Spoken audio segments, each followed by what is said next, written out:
Good evening, I am Amadi Nobewe. Now tonight we'll be dealing with sustaining democracy in West Africa.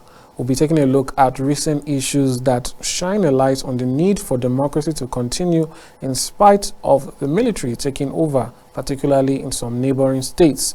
We'll take a look at what this means, the implications for Nigeria, and what it means to transition from a quasi-democracy to a true democracy, or from a military to a true democracy.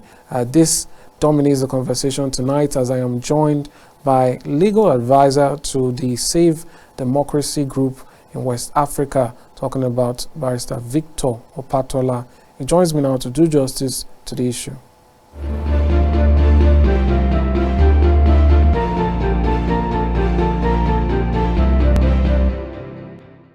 All right, Mr. Opatola, let's head straight into the matter at hand now. We're trying, the subject at hand is trying to get how we can stop the backslide of democracy in West Africa particularly.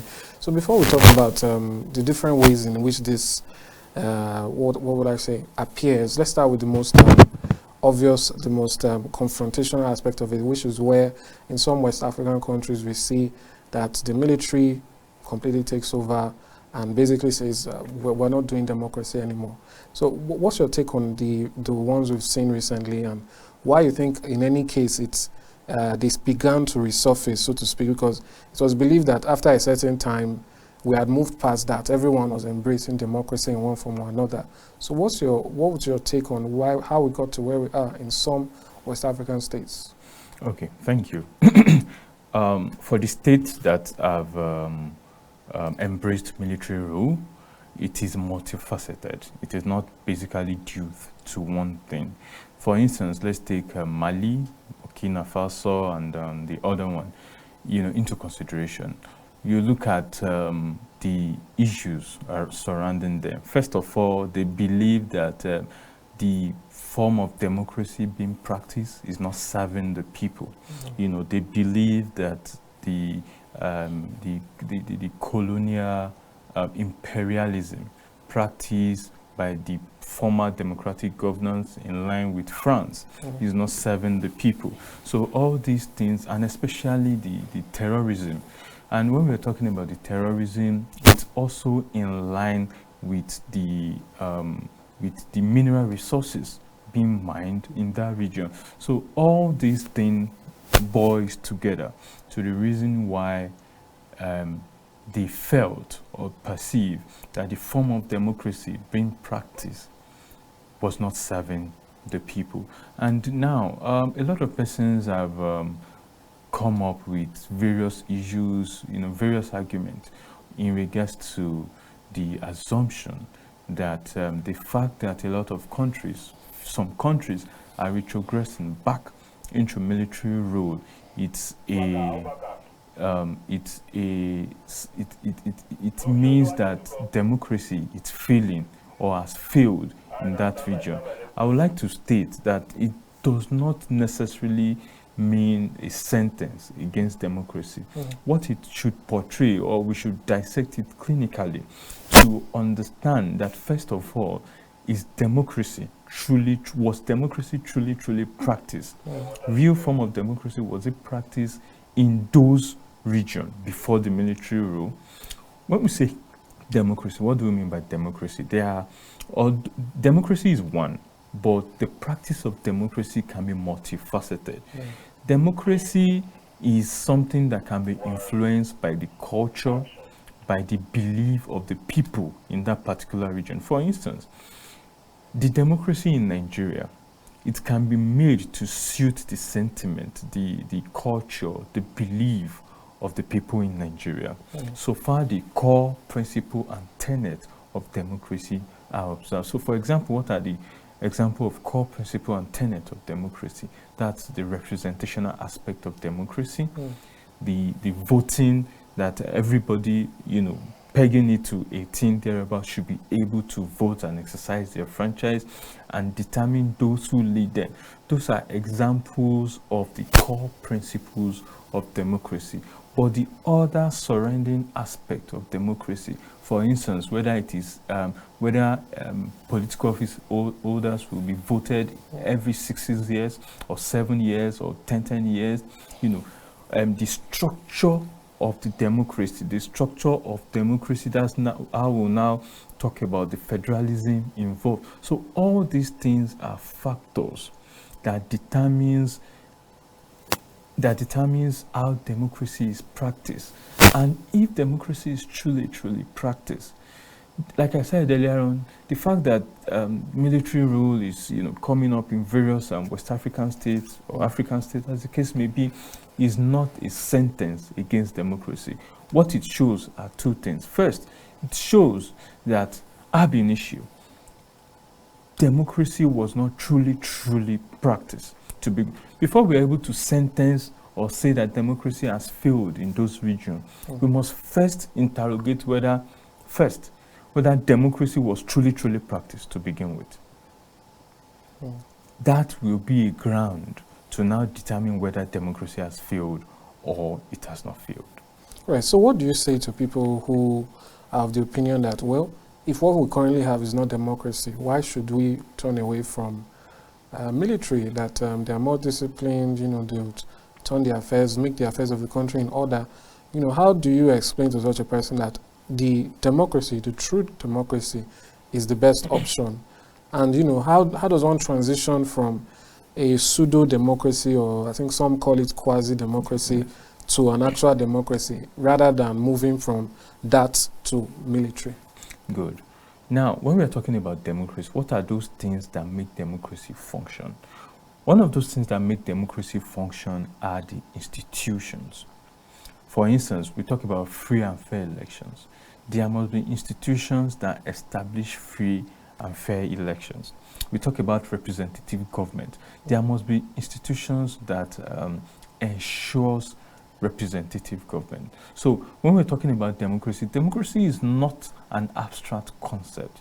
It is a concept that we ought to see and ought to impact our lives. So for those who believe that why democracy? Why should we resuscitate democracy? Why should we practice the true form of democracy over military rule?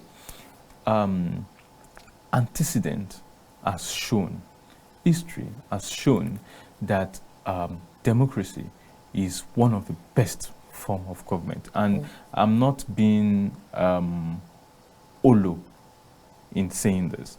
Now, when we talk about military rule, when we talk about democracy, military rule does not involve citizens having a say on who rules them and how they are ruled. Democracy,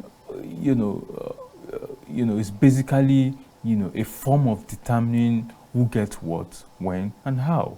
That's basically what. But when it comes to military, you cannot really determine how you're governed, or who governs you, or or who governs you, or until when such persons governs you, or it reduces or limits your freedom.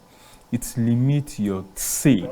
It limits your take on how you're governed or who governs you. So that is a fundamental difference between military rule and democratic governance. All right, that's fair enough. So when we talk about advancing democracy, we're talking about the ways now to forestall this backslide. Let's just call it an hypothetical situation where someone or a group of persons, a nation, has found itself under a quasi-democracy, not a real democracy. How do you break out of this in a way that true democracy emerges? Because what we see is people complaining left, right, and center.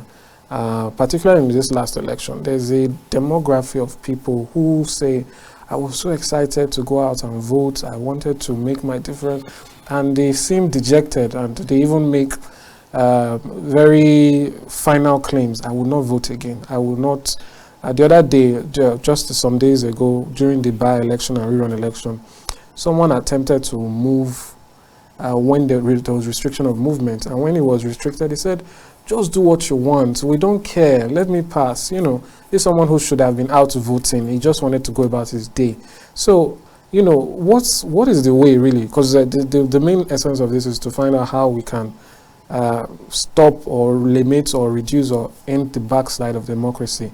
What's the way for citizens, people, to achieve that level of democracy when there are obstacles or that they believe, such as perhaps an umpire that might not be fair, some political actors who might try to do things outside of the box, you know. So what would you say to them, how to get there? There was a time in this country where we were under military rule. It took the guts, sweat, and even lives of some people to get us out of the military rule into democratic rule that we, democratic governance that we're enjoying right now. Although it is not the best form of democracy, but it still offers some form of, however little, form of freedom. Now, in regards to how you get a country out of military rule into democratic governance, it involves the strong willpower of the people. It involves a form of elite consensus, you know, where the people, some elite, you know, come together and decide, you know, put reasonable resources, because all these things also need resources, chart a course for the state or for the country, you know, to determine that we prefer to take the country out of military rule. First, you know, the people must have seen the ills of the military and prefer, you know, democratic governance. So the first thing, which as it has always been, is that it hinges on the will of the people. And, you know, to be more realistic, it is not about the masses, because it has always been dependent beyond the masses, beyond the clamor of the masses. It has always been dependent on, you know, some people, not necessarily elite in terms of richness and wealthiness, but in terms of willpower, in terms of strategy, in terms of communication, in terms of vision. You know, some few numbers of persons to come together, chart a course, and determine that, okay, the best form of government for our people is democratic governance. And, you know, they gradually put machinery in place, they gradually put resources in place to actualize democratic governance. Okay, so is this the same process when you're trying to transition from not a military rule now, but from a pseudo-democracy to an actual democracy? You know, it is not the same process. And why I say it is not the same process is that you have to beat a lot of system. You have to put in place a lot of institution. You have to check a lot of corruption, you know, to actualize true or pure form of democracy. So it involves, you know, continuous process. It's you know, the truth is building a nation. The truth, building a nation involves a lot of groping in the dark. You know, building a nation involves a lot of try a system. Okay, it's like carving a statue. You know, there are a lot of take this out, there are a lot of add this to it, you know, in order to achieve a sustainable country or a sustainable nation. So there's no rocket science to building a nation. But one thing has been effectively consistent in regards to countries that have moved from developed and from underdeveloped to developed country, or country that have moved from quasi-democracy, you know, moving into a more pure form of democracy. What history has shown is that, you know, some group of people have shown the willpower to create a vision for the country and to beat down the path of that vision. And I'm trying not to talk, you know, over the head here, or talk broadly, but to be specific, one of those things that is important in building democracy are institutions. A lot of books, a lot of authors have talked about the importance of building institutions, but a lot of them talks more broadly and more vaguely. To be exact, building institutions, what do you mean by building institutions? Building institutions, when it comes to democracy, first of all, building a free and fair electoral process. That is one of the institutions. So that is where there is serious disappointment in regards to INEC over the years, in regards to the expectation, in regards to the fund and resources put, when it comes to INEC, and the below par performance that INEC has consistently delivered over the year. So when we are building democracy, a major institution that should be built is the institution that allows the free and fair voting process. That's one of the major institutions. And apart from that, a free and fair electoral process is not only about INEC. If you realize, a free and fair electoral process is also about the security apparatus, which will defend the vote of the people. It's also about the legislative mechanism, which will ensure that the laws are not porous, which will ensure that technicality does not reign supreme over substantial law. So, what I'm trying to show is that when we talk about institution, it's not a one fell swoop, or it doesn't mean INEC and INEC alone, or it doesn't mean security apparatus alone. What I'm trying to say is that it cuts across. When we talk about INEC as an institution, it must be truly, truly independent in terms of decision making, in terms of finances. So all these things should make it independent. An institution does not mean one institution alone. Building a democratic institution does not mean one organization. It's not about one organization.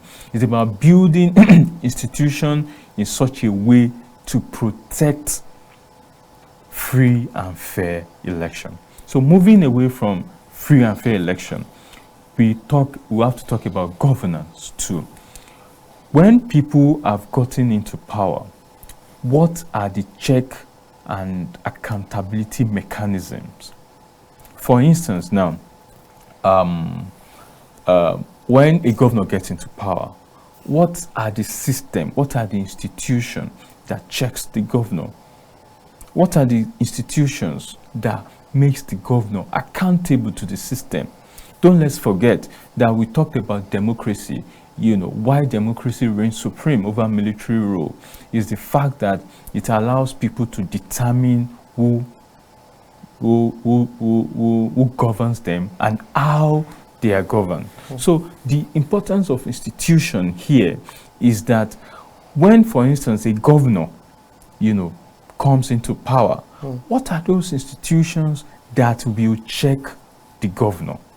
What are those institutions that will check the excesses of the political office holder, having it in mind that there's a penchant for political office holder to always abuse their power and their seat. So that is why these institutions are very, very important. And some constitutions all over the world have even gone a step further. They call it the fourth branch of government. For instance, we have the three arms of government. That's the legislature, we have the judiciary, and we have the executive. But in order to effectively check the legislature, the executive, and the judiciary, some constitutions have gone a step further, and there have been arguments, from various constitutional lawyers all over the world in regards to the need and the importance for a fourth branch. For instance, the South African Constitution, although it did not elaborately state it as a fourth branch of government, but it put in place institutions, check and balance institutions, and give them a form of status that the three arms of government that we have, that they have.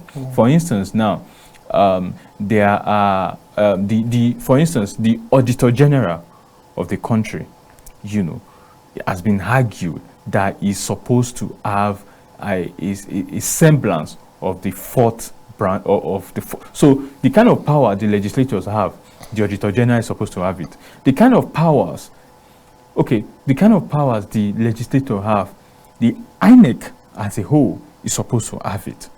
The kind of power that the National Assembly has, Judiciary? EFCC, for example, is supposed to have it. So these three bodies that I just mentioned can be classified as a fourth branch of government. I'm just giving an example. The importance of this is that if you understand how the three arms of government work, is that they checkmate each other.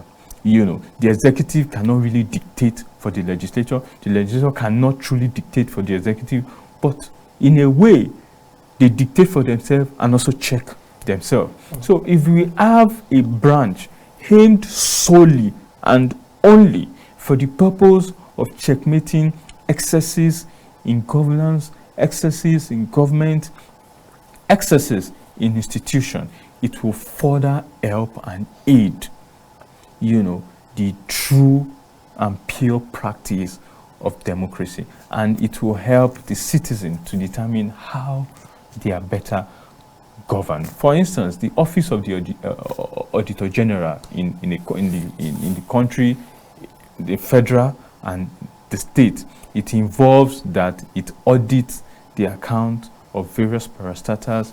But if you notice, in all this, in majority of the states, the office of the Auditor General is redundant. In the federal Auditor General, you know, during Buhari's regime, he was not really allowed to do his work. You understand?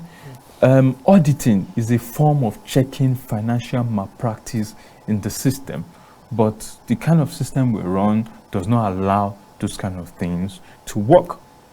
So those are ways in which democracy, those are one of the ways in which, apart from the strong will of the citizen, you know, we must now start going beyond the strong will of the citizen to talk about practical ways in which democracy can be fully institutionalized. And one of those ways in which democracy can be institutionalized is, importantly, for the people to determine the kind of democracy that suits them.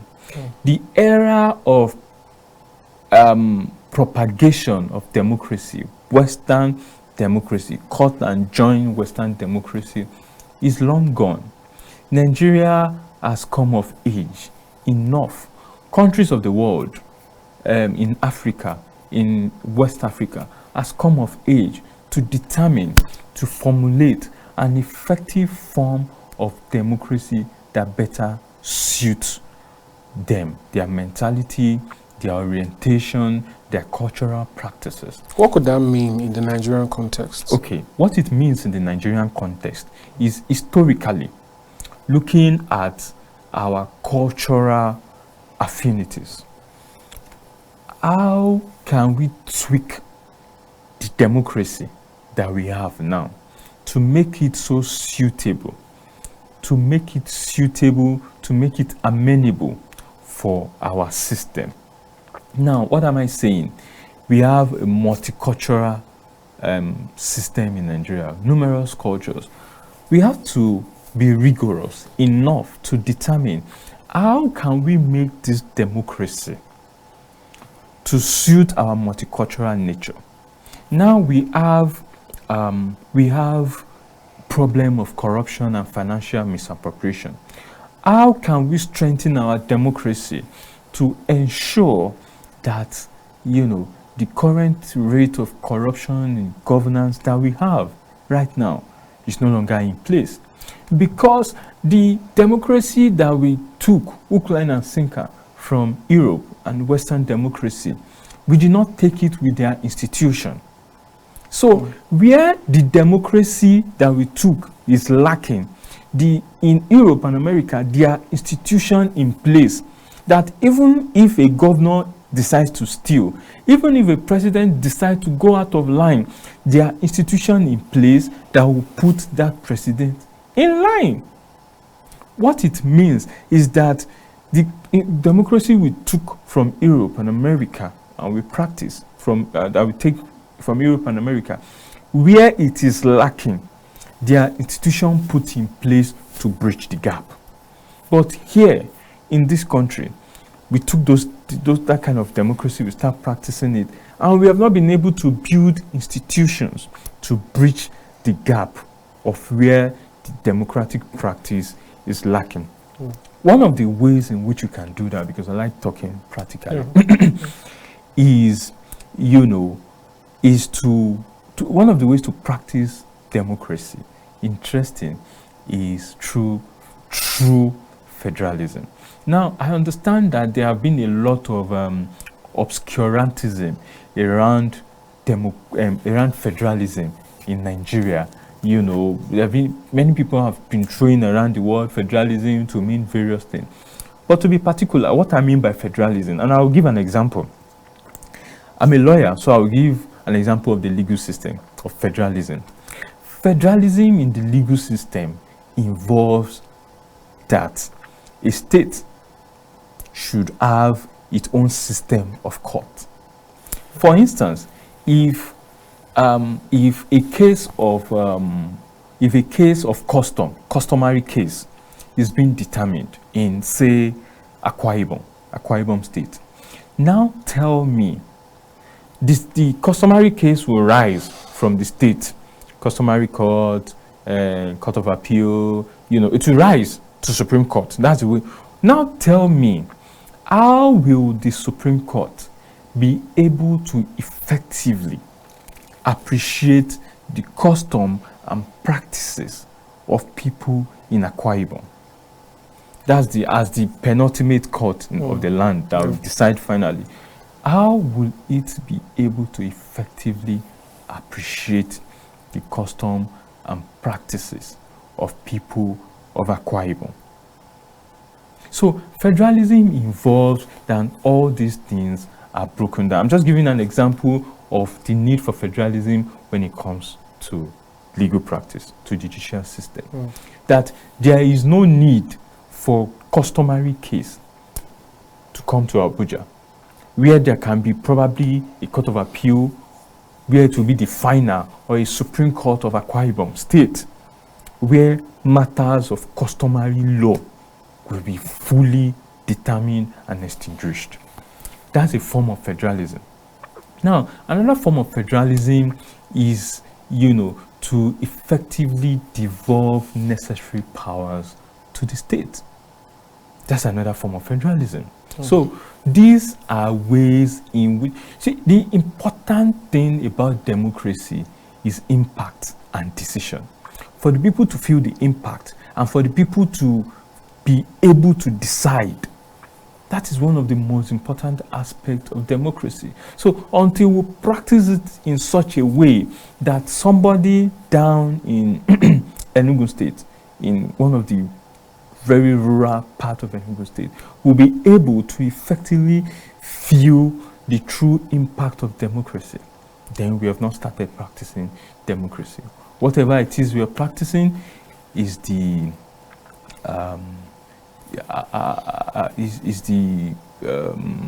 is another version of democracy. I would like to talk a little bit about the current retrogression into the military that we have in Mali and other parts of West Africa. And I would like to state that as we have it in our organization, one of those things that we are doing is we are setting up an observatory, because sometimes Nigeria can be wrapped up in its own cocoon, that it does not understand the danger at bay. We should understand the danger of retrogression into military by our neighboring countries. These countries that are living ECOWAS, that are into the military, they are bordering so many states in Nigeria. And like the saying goes, military beget coup beget coup. So it is important that we take this thing seriously. It is important, for instance, in our organization, we are setting up an observatory to continuously monitor the events and escalation of events, to understand what is happening and how best to tame it and put it at bay, and to offer policy views and briefings to Nigerian government, African government, and other international government. Then we must be able to put the growls of this country, which we saw in the press briefing that they had, against ECOWAS. We must be able to put them into context and also put the historic nature of what is happening there into context. When I say historic nature, the historic nature, we have to be able to trace it from the Sahel, for instances in the Sahel. We have to be able to trace it from instances from the historic perspective of Mansa Musa. We have to be able to trace it into security issues that are happening in that region. We have to be able to trace it into French imperialism and France imperialism, and we have to be able to also trace it down to security issues and the fact that they expelled France, the imperialism, which they've, all these things that I've mentioned, they are intertwined, and they have a way of rubbing off on each other. So what I'm trying to say is that all these things I've listed, back from historical perspective, Mansa Musa, issues around the Sahel, security issues, imperialism, and most importantly, mining, lithium, and various natural resources mining that is going on, contribute to a lot of issues. So all these issues have culminated into military coup, into withdrawal from ECOWAS, into the fact that democracy, they believe that the version of democracy they are running, or democracy as a whole, is not serving them. So it is not a view, it is not a one view, it is a multifaceted view. So in order to address this issue, these are issues in which we are observing. These are the reasons why we've set up an observatory, by our organization, to continually monitor what is happening there, and how to better approach it, and especially in regards to Nigeria, to understand the danger that it portends to Nigeria. Because once these things are happening, then what are the security implications to Nigeria? What are the security implications to ECOWAS as a whole and Africa as a whole? So those are the reasons why we've set up the observatory of democracy. All right, you took the questions I meant to ask and you answered them already. So I think this is where we end it now, but hopefully we get to have perhaps a part 2 of this, as I'd like to hear more on the ways we can curb this backslide. Thank you so much, Mr. Victor. Thank you.